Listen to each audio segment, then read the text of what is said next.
So hello guys, welcome back to the new tutorial. In this tutorial we are going to see how to make point map in Power BI.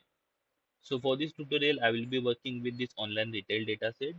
It has columns like order date, ship mode, segment, state, country, region, category, subcategory, sales and profit. Let's say we want to find out which country is generating more number of sales. And this time we won't be working with bar chart, we will be working with maps. So for that, go to dashboard pane. Now in the visualization pane, we have one visual known as map. So double click on this. It will get added into your Power BI report.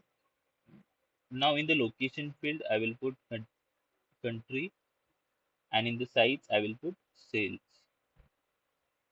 First, I will change the theme for this map. So for that, go back to format, map styles, and change the theme to dark. Now the size of the bubble will be determined by the amount of sale generated by that particular country. So if you see France, the amount of sales generated by the France is the highest. That's why the bubble size of the France is the largest. So if you see the Norway, the amount of sale generated by the Norway is less as compared to the other countries. That's why the bubble size is also smaller one.